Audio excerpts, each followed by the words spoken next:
that on? Thank you for the opportunity to testify today. I participated in both the 1996 and 2006 reauthorization processes in my previous role. And while I'm wearing a different hat today and this administration has yet to take formal positions on specific issues, my fundamental perspectives remain built upon the success of the Act as evidenced by sustainable management in the North Pacific fisheries and the successes we've achieved in fisheries across the United States.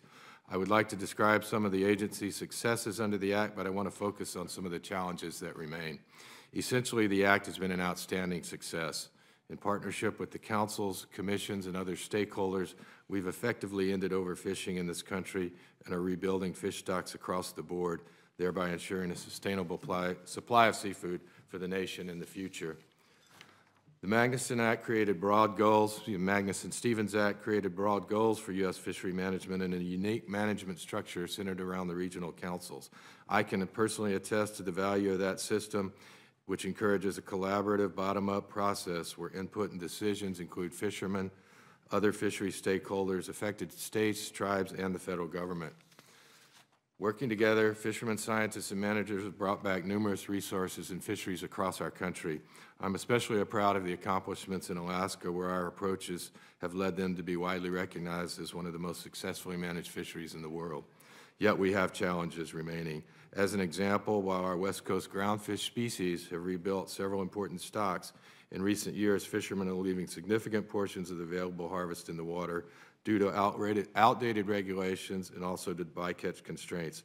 We have to find ways to maximize the allowable harvest in all of our fisheries, but importantly do so within our overall long-term conservation goals.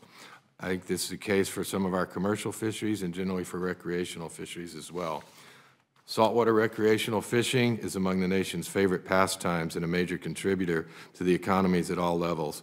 We are pleased to announce that we are partnering with the Atlantic States Marine Fishery Commission to host a national summit on saltwater recreational fisheries in March of 2018.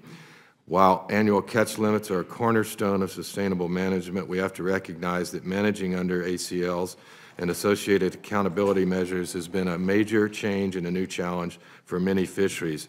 And that's the case for commercial as well as recreational fisheries, particularly where harvest data can be much more difficult to collect and timely report, and where our management goals may differ fundamentally from commercial fisheries. Additional flexibility in how we apply those accountability measures and annual catch limits, as well as rebuilding schedules, could expand our collective toolbox and our ability to address many of the issues which have been raised in reauthorization discussions. I can assure you we stand ready to assist in any way we can as those approaches are being considered.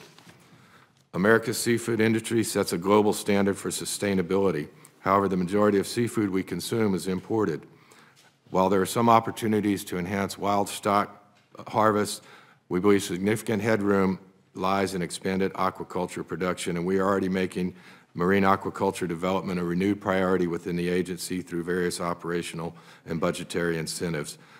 Coordination of the regulatory and permitting process is a key area where we can be more effective. With these initiatives and with more efficient regulation of our wild stock fisheries, we can position the nation to make inroads on the seafood deficit. The current Act works very well for most fisheries. However, I believe there are opportunities to provide additional flexibility to allow us to more effectively manage some of those fisheries, particularly those that have different catch accounting challenges or could benefit generally from alternative management approaches. Although challenges remain in some of those fisheries in the near term, overall, the benefits for the resources, the industries it supports, and our economy in general can be realized as fish populations grow and catch limits increase in the longer term.